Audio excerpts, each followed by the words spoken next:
Hello students, ਬੇਟਾ ਆਪਾਂ unit 4th discuss ਕਰ ਰਹੇ ਸੀ ਕੈਮੀਕਲ ਕਾਈਨੈਟਿਕਸ, ਜਿਸ ਦੇ ਵਿੱਚ ਆਪਾਂ ਲਾਸਟ ਲੈਕਚਰ ਦੇ ਵਿੱਚ ਟੌਪਿਕ ਕੀਤਾ ਸੀਗਾ concept of activation energy. Concept of activation energy ਤਾਂ ਹੋਪਸ ਤੁਹਾਨੂੰ ਹੁਣ ਤੱਕ ਐਕਟੀਵੇਸ਼ਨ ਐਨਰਜੀ ਸਮਝ ਲੱਗ ਗਈ ਹੋਣੀ ਹੈ। ਠੀਕ ਹੈ, ਤਾਂ ਐਕਟੀਵੇਸ਼ਨ ਐਨਰਜੀ ਕੀ ਸੀ, ਅਗਰ ਮੈਂ ਤੁਹਾਨੂੰ ਥੋੜ੍ਹਾ ਜਿਹਾ ਰੀਕੈਪ ਕਰਵਾਵਾਂ ਤਾਂ ਦੇਖੋ ਰਾਜੇ, ਅਗਰ ਕੋਈ ਵੀ ਰਿਐਕਸ਼ਨ ਪ੍ਰੋਸੀਡ ਹੋਣੀ ਹੁੰਦੀ ਹੈ ਤਾਂ ਸਪੋਜ਼ ਆਪਣੇ ਕੋਲ ਰਿਐਕਟੈਂਟ A+B ਕੰਬਾਈਨ ਹੋ ਕੇ ਕੀ ਬਣਾ ਰਹੇ ਨੇ, ਕੋਈ ਵੀ ਪ੍ਰੋਡਕਟਸ ਸੀ।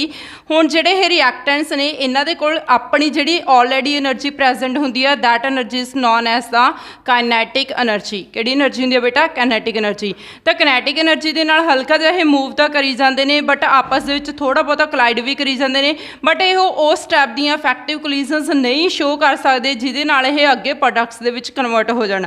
ਤਾਂ ਅਗਰ ਇਹਨਾਂ ਨੇ ਇਫੈਕਟਿਵ ਕੋਲੀਜ਼ਨਸ ਸ਼ੋ ਕਰਨੀਆਂ ਨੇ ਤਾਂ ਇਹਨਾਂ ਕੋਲ એનર્ਜੀ ਕਿਸ ਦੇ ਇਕੁਅਲ ਹੋਣੀ ਚਾਹੀਦੀ ਆ?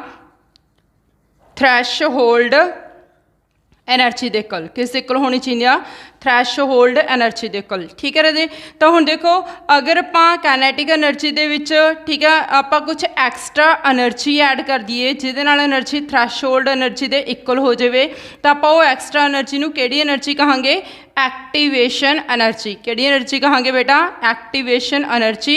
ਤਾਂ ਐਕਟੀਵੇਸ਼ਨ એનર્ਜੀ ਦੀ ਡੈਫੀਨੇਸ਼ਨ ਕੀ ਦੱਸੀ ਹੋਈ ਹੈ ਮੈਂ ਤੁਹਾਨੂੰ? Activation energy is that energy or the extra energy which supplied to the reactants, then it combined with the kinetic energy to form the threshold energy or energy equals to the threshold energy। समझ लगी है? ठीक है, तो activation energy किहड़ी energy हुंदी है? एक extra energy हुंदी है। ओके स्टूडेंट्स, तो अज अपना जिहड़ा कंसैप्ट है बेटा आपां ने की करना, कैलकुलेशन करनी आ एक्टिवेशन एनर्जी दी। तो देखो एक्टिवेशन एनर्जी का आप थ्रैटिकली पोर्शन सारा कंप्लीट कर चुके हैं। आज का जो अपना टॉपिक है that is the calculation of activation energy. Calculation of activation energy. Calculation of activation energy. तो एक्टिवेशन एनर्जी को आप कैलकुलेट करना, तो वो वास्ते पहला तो एक अरहीनियस इक्वेशन बारे पता होना चाहिए। एक्टिवेशन एनर्जी को कैलकुलेट करने वास्ते अरहीनियस ने एक इक्वेशन दी सी बेटा। Arrhenius is the name of scientist. Arrhenius ने किहड़ी इक्वेशन दी सी? तो देखो राजे, अरहीनियस की equation K is equal to A e⁻⁴ EA/RT।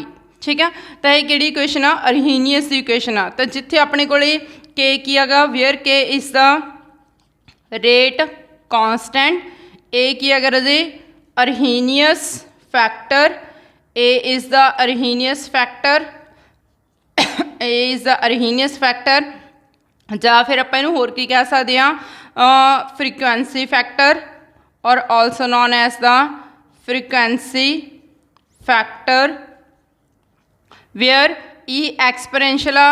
E A पता ही है तुहानू की है राजे, activation energy. E A is the activation energy. R की है राजे अपने को? R is the gas constant. R is the gas constant and where T is the temperature. T is the temperature. ठीक है, तो देखो राजे ध्यान नाल अपने को रेट कांस्टेंट ते टैंपरेचर का एक रिलेशनशिप आ अरहीनियस इक्वेशन दे विच। ठीक है, जिन्हों आप होर सिंपलीफाई करके आप एक्टिवेशन एनर्जी को कैलकुलेट कर सकते हैं। ठीक है, तो हुण आप इक्वेशन को सिंपलीफाई करके अरहीनियस इक्वेशन को सिंपलीफाई करके आप एक्टिवेशन एनर्जी को किवें कैलकुलेट करांगे, उहदे लई तुहानूं एक छोटी जी डेरिवेशन पढ़नी पैनी है बेटा। तो डेरिवेशन दे विच देखो सब तो पहले अपने को इक्वेशन की है पुत्र? K is equal to A e⁻⁻ EA/RT by taking the natural log on both sides. ठीक है, तो दोवें साइड के उत्ते आपां की करांगे? Logarithm. By taking logarithm, by taking logarithm on both sides, on both sides. ठीक है जी, तो दोवें साइड के उत्ते आपां ने की कीता? लॉगरिथम लिया बेटा। तो अपने को इक्वेशन की बन जानी आ? Natural log of K, natural log of K is equal to, तो देखो इत्थे अपने को की पैगा, आ ध्यान नाल सुनो, इत्थे मैं दिखा रही हूँ थोनों करके, natural log of A then अपने को मल्टीप्लाई च पे ने तो जो आप लॉग कर दें होंगे तो की आ जाता बेटा प्लस का साइन आ जाता natural log of e raise to power minus E A R T ठीक है। हुण नैचुरल लॉग तो एक्सपोनेंशियल की हो जाते हैं कैंसल तो जी पावर होनी है बेटा E minus E A upon R T यह पावर अगे आ जानी है ठीक है।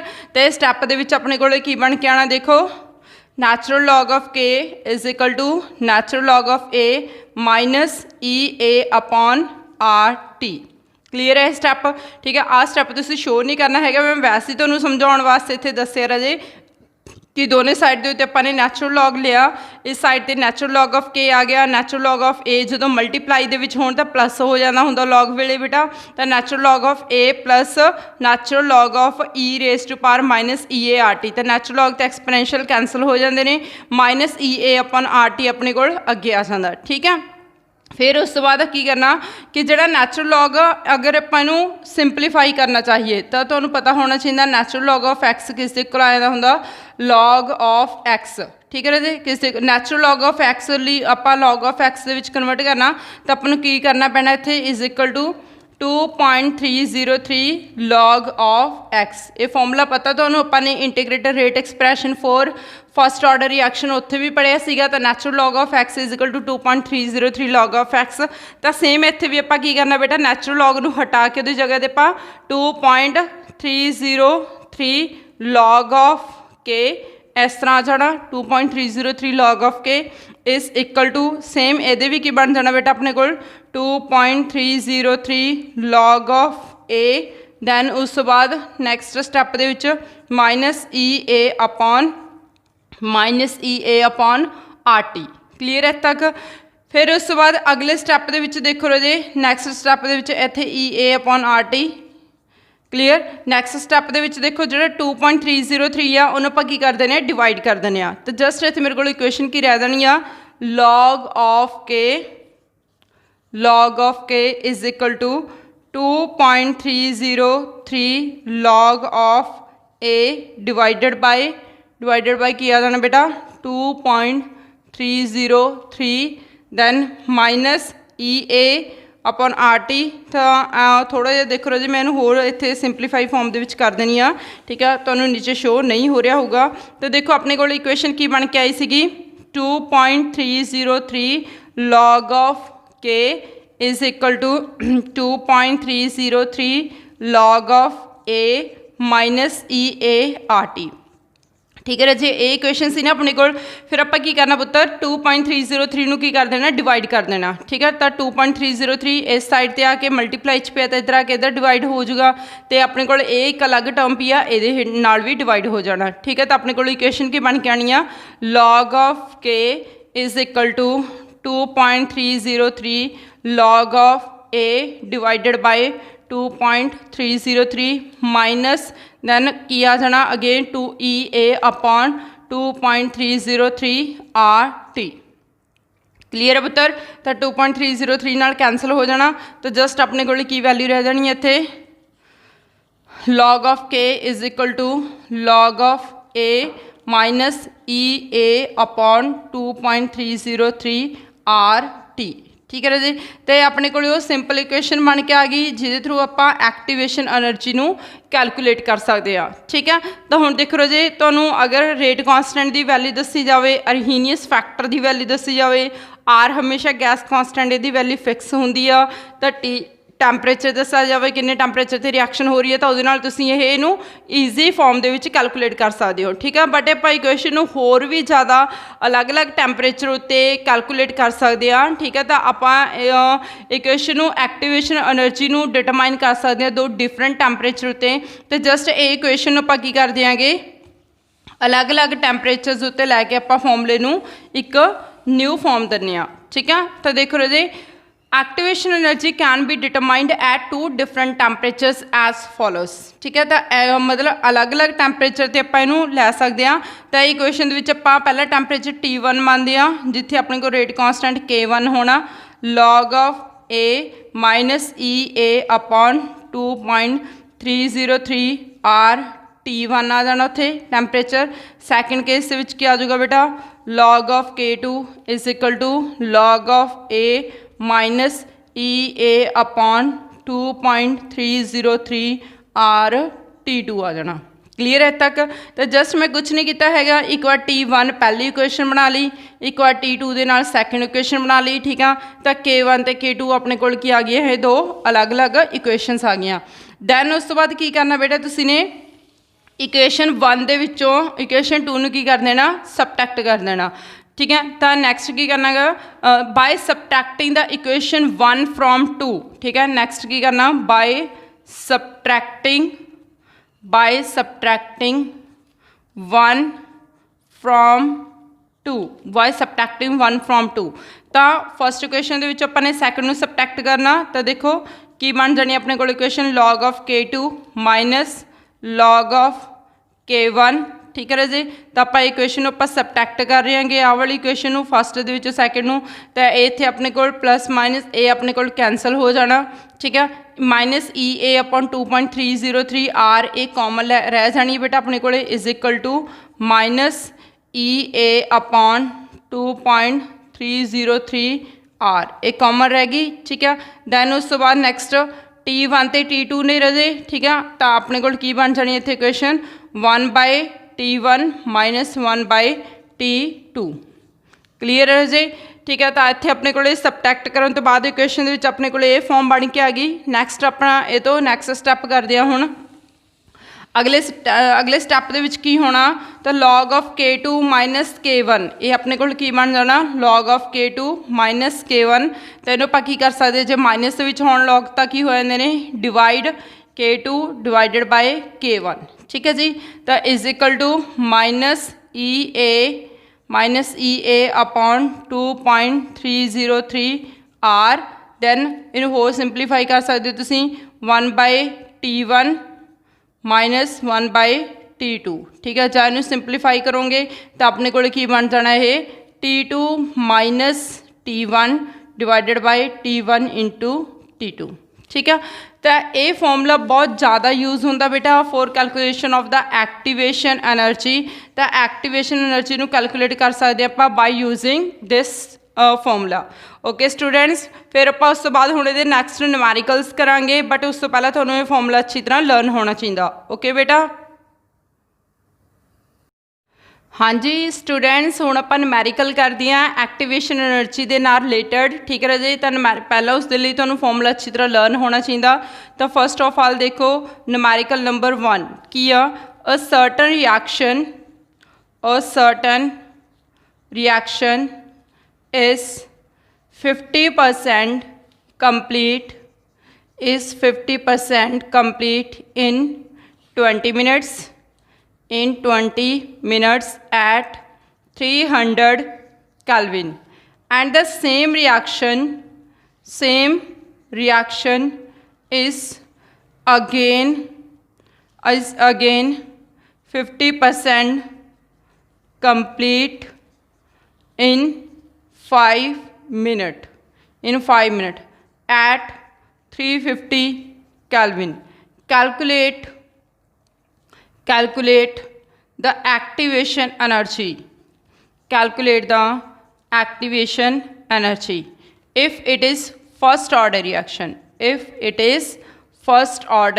reaction. ठीक है। इत्थे मैंशन किया गया कि अपने को फर्स्ट ऑर्डर रिएक्शन आ, तो उस लिए रजे तुहानूं R की वैल्यू भी दसी जाऊगी।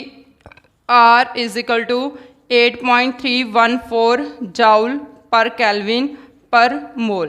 ओके, तो next log 4 is equal to 0.6020। Okay students, तो पहले न्यूमैरिकल समझो रहे, कोई रिएक्शन हो रही है अपने को 50% कंप्लीट हो रही है 20 मिनट्स के विच, ठीक है। तो सपोज अपने को reaction A to B proceed हो रही है, दो अलग अलग टैंपरेचर ने A to B प्रोसीड हो रही है रिएक्शन, ठीक है। सेम रिएक्शन चल रही है, बट पहला जो टैंपरेचर कितना 300 कैलविन एट 300 कैलविन ते यह रिएक्शन 50% कंप्लीट हो जाती है किन्ने टाइम दे विच 20 मिनट्स दे विच, ठीक है।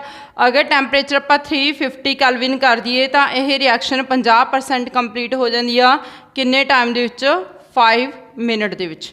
समझ लग गई बेटा।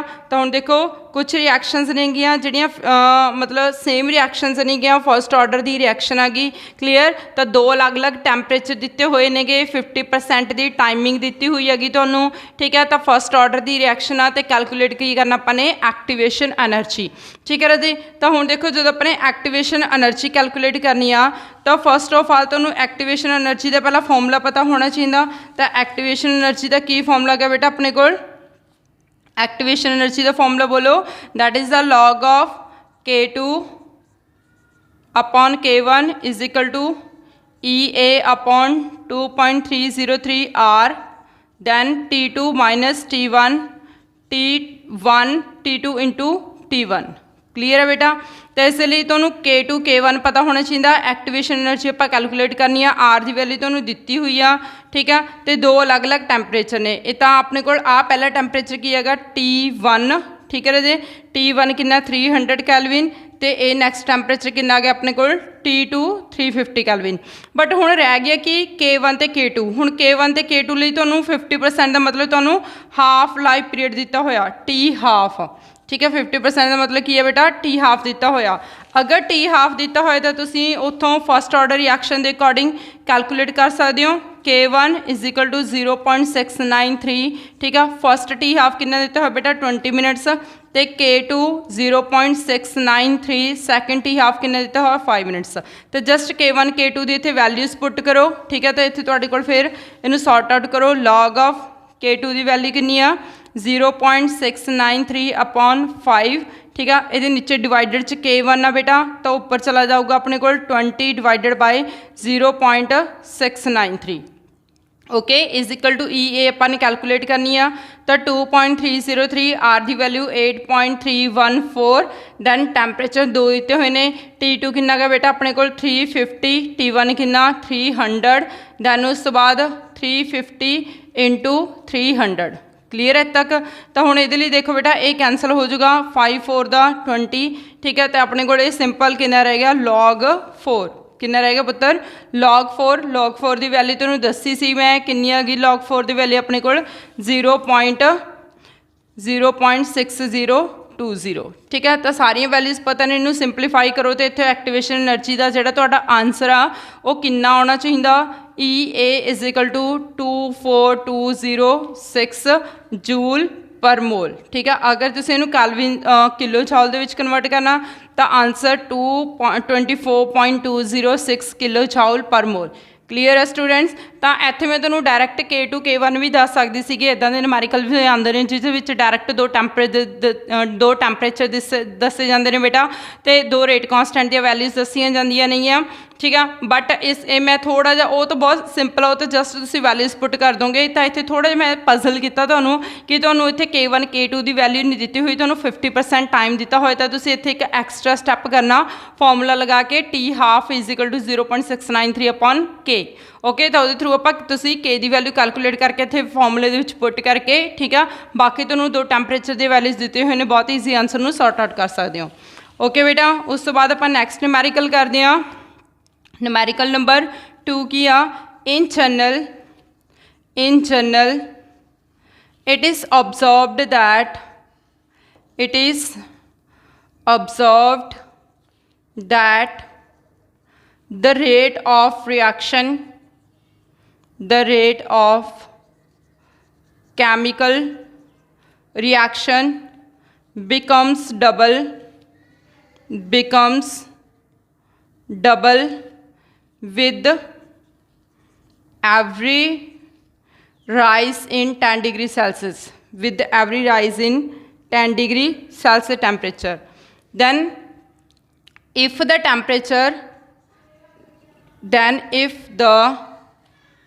temperature ranges from 298 Kelvin to 308 Kelvin, then what would be the activation energy. तो एक्टिवेशन एनर्जी की होनी है, तो देखो जी बहुत सिंपल है। तो ये तुहानूं पता भी हर 10 डिग्री सैल्सियस टैंपरेचर राइज करन दे नाल रेट ऑफ रिएक्शन की हो जाता डबल हो जाता।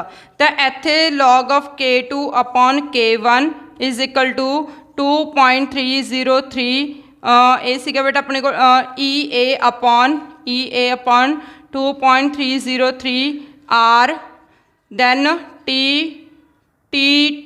अपने कोल की सीगा बेटा T2 minus T1, then T1 into T2। Clear है जी। तो रेट ऑफ रिएक्शन डबल हो जाता, तो जिथे तुहानू डबल कह दें 6 टाइम्स कह दें, तो जस्ट उत्थे तुहानू जे 6 टाइम्स कहा तो 6 वैल्यू पुट कर दोगे, डबल कहा तो डबल वैल्यू पुट कर दोगे। ठीक है, आर की वैल्यू कितनी आ जानी आ 8.314। दो अलग अलग टैंपरेचर दिते हुए ने 2308 माइनस 298। क्लीयर। दैन उस तो बाद कितना आ गया अपने को 298 इंटू 308। क्लीयर है बेटा। तो log 2 की वैल्यू पता करो, कैलकुलेशनस करो, कैलकुलेशनस करने तो बाद जो थोड़ा आंसर आ वो कितना आना चाहिए बेटा इतने 52.898 किलो जाउल पर मोल। ठीक है जी, ये एक्टिवेशन एनर्जी का इतने आंसर आना चाहिए। ओके स्टूडेंट्स, तो इदा ही तुम्हें 6 टाइम कह दें तो इतने वैल्यू 6 पर नहीं आ, 12 टाइम्स कह दें वैल्यू 12 पर नहीं है, दो अलग अलग टैंपरेचर दे देंगे तो तुम नंबर ऑफ न्यूमैरिकल्स कर सकते हो एक्टिवेशन एनर्जी के थ्रू। ओके स्टूडेंट्स, तो ये सी अपने को एक्टिवेशन एनर्जी के न्यूमैरिकल्स, इन्हों प्रैक्टिस करो, खुद ट्राई करो। ठीक है जी। तो ये अपने कैमिकल किनेटिक्स का लास्ट लैक्चर से केमिकल किनेटिक्स की यूनिट कंप्लीट होगी। ओके स्टूडेंट्स, थैंक यू बेटा।